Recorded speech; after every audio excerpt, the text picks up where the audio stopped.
Hello, and welcome to another Rangaroo Duelcast with me, Rangaroo, and my good mate. Hello guys, it is me, Val, again. And we are doing a 4v4 on Son of Junshi. This is one of the new DLC maps, and as you can guess, this is 3 Mile Island from the other two Wargames. So let's introduce our two teams. So Team 1 in the blue on the right hand side, we got Lap Lop AA with two weird accents, the Bear Jew, A Tier, and Dassault Aviation, which I believe is the French company that makes Raphael. It is, yeah, it is the Dassault Raphael. So let's go to the red team. We have a blue v red, we have a confrontation. So playing on the red 4 side is Private Cherry, Weeboo, Capitan Lejuti, That's a red name. and Bartok. Indeed we do, and this is Conquest, 500 points, 40 minutes. Now, I do want to talk about this map because I did a little bit of looking around, and this map compared to the other war games has a lot really going on in it. I'm looking forward to see this match. Yeah, we've got all the little Pac-Mans like you. Rang was Yeah, just talking to me before they gave out all these Pac-Mans yeah, on the it's hills. like all these fields. I'm looking on them right now, Val, in the camera. But you got these weird fields. I believe this is something in Southeast Asia that they do for certain farming thing. The funny part is that it's like this little road that goes to nowhere in each one of these Pac-Man fields.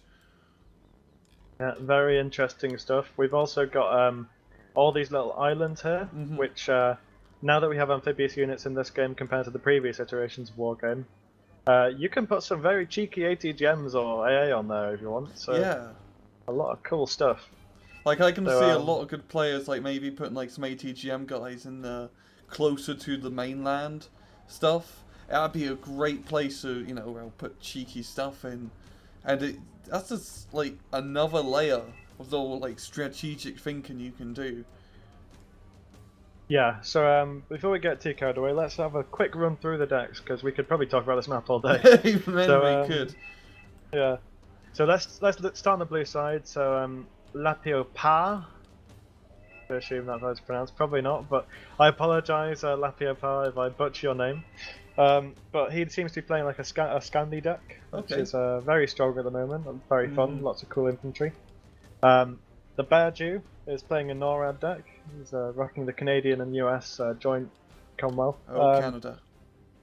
Oh, Canada indeed. A tier is playing Commonwealth, so that's even more Canada rank. All the Canada. And England and Australia thrown in. Thrown in, yep. So and Dassault is playing. I believe it's just a USA deck. He hasn't shown me anything that believes it's. Oh no, actually, I've just seen ADATs. Okay, so Dassault's also playing a NORAD deck. So a lot of North American units for Bluefall. Yeah, so let's go over to Red Force. So we have Private Cherry, or Chari should I say, with what appears to be a Soviet deck. Very, very. I mean, Soviet is always going to be strong in Wargame. Then we have Weeboo, just on the south side of, or the north side of Charlie, should I say, who looks like he's going with an Eastern Bloc deck, which is one of my favourite ones. Yeah, Eastern Bloc is a lot of fun. And then we have Capitan, who has, I believe, just a Soviet deck, and Bartok, who also has a Soviet deck. So mainly just, so like a Soviet or North American engagement, pretty much. Some rather standard stuff going on. Yeah, very true to history here. We've got a lot of US forces, and then you've got the aiding NATO forces against your Soviet forces, with a few Eastern Bloc forces too. I do love how these players put down a lot of markers everywhere, placing where they want to go. It's always, even if you're doing a team match, and you're not communicating over TeamSpeak or another voice activation bloody thing, markers are so bloody helpful. Spam the shit out of them. You have permission to do that. They're so good. They are really useful, especially on a map this big. Even if you are on like a TeamSpeak, it's still it's chaotic. Still often worth putting the markers down. But anyway, where we go. Any planes? Any planes? No. Okay. No planes. Now, we don't really have any heli assaults from any other players, mainly just ground assaults. Now, I'm thinking who's going to get to India first, because India is the deciding point of this map. It's definitely an important one. Alpha is slightly sided to the red side, and Mike at the top is slightly sided to the blue side, I believe. Not really any crazy rushes. Private Cherry has quite a few helicopters, but no, nothing that could be construed as a crazy heli rush, really. I think. It's Rather got two Vs standard though. play. Yeah, quite standard. We do have the Badgies bringing a longbow out over India without any Oh AA yeah, cover. that's a bit risky. He also has a Cobra as well, so I think he wants to send his Cobra out front because that's a little bit more expendable. I mean, he's not careful. I think he realizes now he's bringing it back Yeah. because those Taurs have massive range. Oh yeah, those tours are quite scary. Private Chari getting onto the Kilo Pac-Man field. He's got there, but he needs to be very careful because if he tries to go further to Mike, that Chaparral and ADATs will absolutely annihilate them. Yeah. This is the most recent patch, and the ADATS is OP as hell right now. So super expensive though. It's 110 points, which is I think that makes it the most expensive AA unit, apart from the Patriot. But the Patriot is like a different league. That's not even AA at that point. That's orbital bombardment. Damn, that's Chaparral. Just popping these helicopters a bit. Private Chari should have landed in that Pac-Man field. I think he should have done. He tried to go a bit far. Yeah.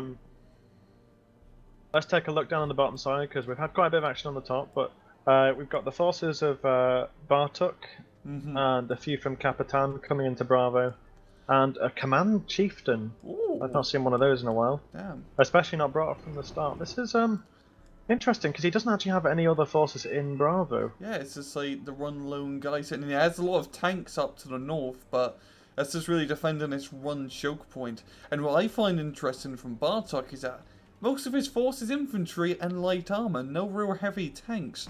And consider the heavy tanks are coming up, but only like a T-72B1 and a BMP-3. Because on a map like this, it's so open and there's a lot of tree lines and, you know, good old Soviet tankers love their tree lines. So, like, T-ATUs and those heavy super duper ATGM tanks definitely do wonders here. That is very interesting and very true indeed. Although the blue side doesn't have any heavy tanks either, just those ADATs and a Nexus and a Centurion AVRE. So let's take a look in the middle because it looks like some crazy stuff's about to go down. You know, this is the reason.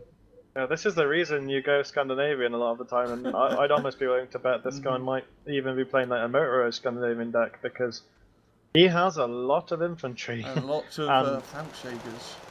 Yeah, all those MG3s, they will just mow through these Soviet units because they don't have any of the higher tier specimens, etc. Yeah. All they have is like they have the special Chernochy and a couple more Struken. And the LSTRs don't have a machine gun, so they're not going to do a good job. And yeah, MG3, best machine gun in Wargame. It just cuts things in half like the Germans used the Hitler's Buzzsaw in 1942. Yeah, well, you know what, Rang? You can tell the design's good when they basically don't really change it. Yeah, I know. How many years? It's crazy because thinking about it, that stuff was made in World War II. Same with the 50 cal. The 50 cal machine gun is the exact same thing that the Americans used in World War II. Hardly any changes whatsoever. If it, you know, bloody works, then fix it. That's true. I'd like to just bring a bit of attention down to Bravo. I mean, there is a lot of action going on the top and the middle, but this is just an interesting point to make. So, in the most recent patch, should I say, these Garnished LK90 can now be brought in ground transports. Oh, that's a big change. I didn't even know how. Because before you could only bring them in helicopters, which made them like really like expensive, not cost effective. Yeah, because you couldn't bring too many of them from the start. But I believe Bartok brought 3 squads of them because one of them did get killed by an AVRE down in the bottom side of Bravo. And these corners directly, they do have like. The ATGM isn't long range, but I believe this Metis M, because it's the 90s version, it does quite a bit of damage. Like that ADATS did get one-shotted, and that's 110 points down the drain right there. Yeah, they have 26 AP and 55% accuracy. Flipping hell, that's heavy tank killing. Well, that's insane. Actually, if you take a look at it, Bartok has 2 separate cards of these guys. Either that or one of them leveled up twice. Oh yeah, I think one of them leveled up twice. Because they could well be. ADATS kill. Yeah. IL-102 comes on in the middle, but let's take a quick look in the top side because it looks like the blue side has just absolutely destroyed them. They're finally bringing a BU up, but They are really, really lacking, or they were lacking in heavy armor. I remember when you mentioned that the red team didn't have any heavy armor down in Yeah, Bravo. they don't have any up top except for that one BU. Yeah. Well, And, they had even less before they brought that yeah. in. Like, if you look at Blue 4, they got HC Abrams. Yeah, that's pretty much an AT machine at this point. And another HC Abrams. Yeah, Blue 4's really bringing up the firepower, especially with the Bradley. I mean, that thing has a very nasty ATGM missile. And I believe, like that M3 Bradley, because it's a recon vehicle, it can shoot its ATGM missile while cloaked, or like, undetected. Can it? Or is that just with autocannons? I'm not sure. Autocannons definitely. I'm not sure about the tow missile, but it wouldn't surprise me, honestly. Yeah, because makes them pretty bloody good. I'm looking at India right now. We've got a little bit of an infantry engagement. Kurt Shaker's on the LSTRTs, and they're actually doing a very good job, those LSTRs. And then it's amazing, Riabu's actually making quite a bit of progress over here, flanking around the top part of India. Blue 4 needs to start getting a bit more infantry guys in here, or maybe some fire support. Yeah, I mean, they are... I think they're about even on numbers if you consider all these squads are 15 men from La Piopa. Yep. However, I don't think this middle sector is that important at the moment, honestly. I mean, because the top side has gone so far into the blue side's favour. Like this sector in India. Yeah, this sector's only 1 point. So you can afford to give it up. The red team pushing really hard in Bravo though. Oh yeah, they still need to get a CV into Bravo, try and neutralise the point game, because Blue 4's already halfway air. Yeah, they have to be very careful with this K-52 as well, because this ADATS does not take any prisoners, and gotta watch out. Did you know, Rang, some trivia here? Alright. The actual ADATS has a gun on it. Like a machine gun? Like an autocannon. So it has the big missiles and an autocannon. It does indeed. I'm not sure if it's only a specific model, but... Because I know that ADATS, it can either be on top of the M113, and the ADATS right now is actually shooting the Ka-52. It might kill it. Oh no, it kills an ground unit. But the ADATS, like, I did a bit of research on it, and MiG-27 does kill it, so... ripping pepperonis. But what I'm trying to say, before people actually continue playing the game, is that the ADATS, it can either become on top of an M113, which is like what we're seeing game on M163, whatever, but it can also be like a static defensive AA piece. Yeah, so, it's actually the same with the British Stormer. So the Stormer HGB is actually the one of the main British anti-helicopter and low-flying kind of playing weapons at the moment. Although I believe it is going to be replaced, but I mean, I'm not entirely sure what's happening with that. So. I feel it now. If you're looking at India, we got actually quite a bit of push here from Redfall. The Mojguchans are making their way through, just firing machine gun after machine gun. And even though the Valh is a very nice infantry hit, the Mojguchans are pretty damn good at rail. That LMG 944, a rather odd looking thing, but it's pretty kick-ass. Same for STG 941. It is really good. I mean, it's definitely a contender to the MG3. It does have 55 rounds less a minute. Oh no, just 50 rounds less a minute, so... and less suppression. I mean, Mojguchan are probably one of the best, like, shock infantry for Redfall. Very cost effective, you can get them in cheap or fast transports, and they got really good weaponry. I really like them, although I will say that RPG does let them down slightly because it only has the base 525 meter range. Yeah. But yeah, Redfall making a push in it. I want to think about getting another CV in this area as well as Bravo, because Blue 4 are just racking in all that money, dollar points. Yeah, they're about to get a CV up into Kilo as the Patriot just goes and shoots down that poor plane. Yeah, got another Su-24 coming in trying to get the Patriot. Oh, actually doing a gun run on the Cobra. I think they realised they don't actually have any AA down here. They're just frantically bringing in a Strop and Tunguska. Yeah, Blue 4's making so much progress on this top side. Well, they're nearly in the base. Yeah, I mean, this is really scary for him. Got a Yak 141 being brought up to try and shoot down that Cobra. Because that one Cobra is killing that poor MI8. There we go, one missile knocks it out. But yeah, we got longbows, Bradleys, Rakis, Cobras, Abrams. A very nice force here, even on ADATs in the back, and of course that Patriot. Oh, HE Abrams does go down. Very good run from the MiG-27. A fantastic, cheap anti-tank plane. Yeah, middle, Redfall, I mean, still making a bit of progress. Bluefall bringing up some reinforcement show, making it slightly harder. And down in the bottom in Bravo, it seems like Bluefall sort of managed to recapture the point. They got infantry around CV, and Redfall don't really have that many units left, just a couple gone Austracles and Oses. Yeah, well, this is kind of a really good example of the pressure game and choosing the wrong places to focus.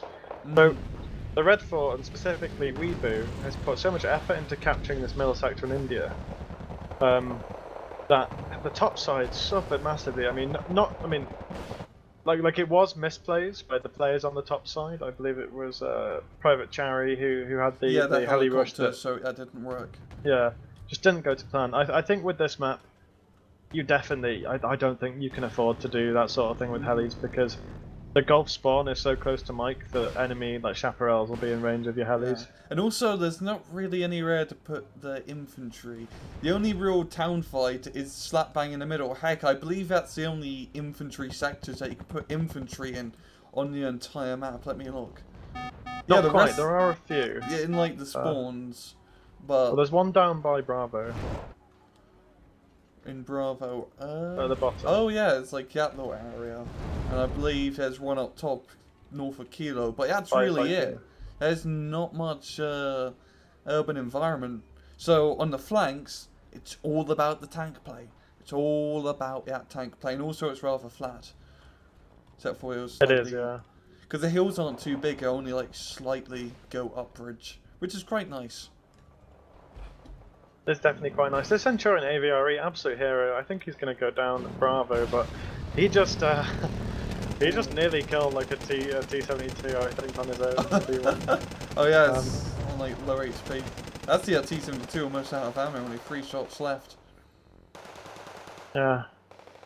So yeah, I don't think I finished my point before about there was so much action, Rang. A plane just got taken down the top side. But going back to the pressure game, because they gave that up at the top, they really ended up ceding a lot of this ground because they had like no heavy tanks. They just had some T-72B1s, which just, they're not enough against M1A1s, M1A1HCs, and chaparrals and ADATs and that sort of thing. And so now they're under a lot of pressure in this top side. Yeah. They have, like, the red team needs to respond here. Like, they've brought in 2 BUs. Capitan's brought 2 BUs, which are insanely expensive, and actually with the the ADAS does get taken down, so that's out of the way, but the blue team has all this pressure on the top side, the red team has to respond, and that means that now the blue team can just kind of like, they don't have to worry much, like down in the bot side in Bravo, like it's a bit of an engagement, but not nothing like too a major fight. Yeah, there's just like small units here and there, some BMP3s, and a K-52. Like air skirmish, that's about it. On top side, it was just like rolling thunder, Abrams moving through the open ground, blowing up all the commie tanks. It really was. And like these BUs are just too little, too late. This HE Abrams might even pick off one of them if he prioritises it right. Yeah. Actually, I think he might. Bluefall's actually going to win by points, it seems, Rich. I wasn't expecting that because usually 20-minute matches, one side usually GG's really fast, but Bluefall going to be getting that point victory. And the final shots going out. That will be a good game. Damn, the kills are quite close. That was a cracking one, but it just goes to show that, like I was talking about the pressure there, the blue team wasn't that far ahead of the red team. No, like 600 points is not an insurmountable lead. Yeah, especially they just managed, like, the pressure. They just managed to keep on pushing, keep that momentum, and make quite a lot of, like, a hell of a lot of progress on the top side. Red 4 did manage to do a rather good amount in the bottom side as well in Bravo, but they just didn't have enough staying power, aka actual tanks, to really put too much pressure, because really this map on the flanks, from this, from the airline battle to the Red Dragon to heck even the European escalation version of this, is all about tanks on the flank, infantry spam in the mid. Yeah, yeah. I mean, so this goes to something that this is actually one of the videos I casted with Vulcan with Lewis, and it was Ans versus Cerner Buxner game. It was really good game. But in fact, I won't spoil it. But let's just say what one team did win pretty convincingly. And what someone in the comments asked me, and I did send a reply to them, but I think this is probably a good place just to sort of say it as well. Is like basically, Cerner Buxner lost a town. It was on 38 parallel, and they'd lost the two 2-point texts at the top.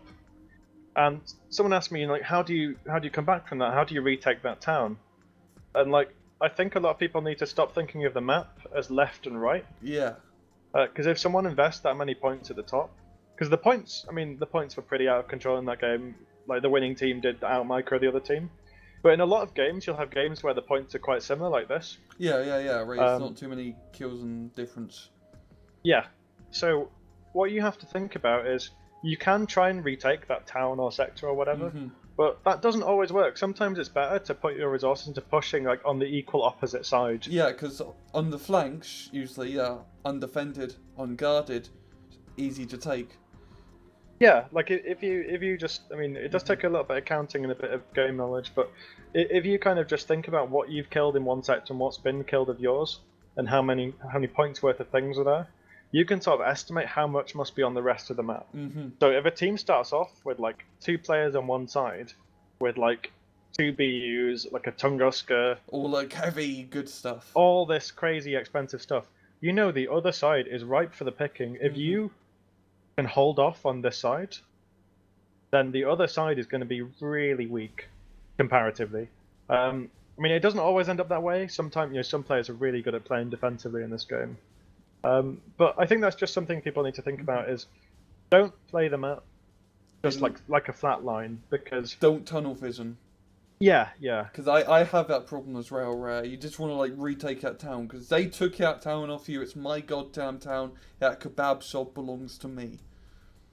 But well, you know what, Ryan? sometimes it's best to leave the kebab shop alone and stay around the side, take the other town that's undefended, and then have a good fish and chippies.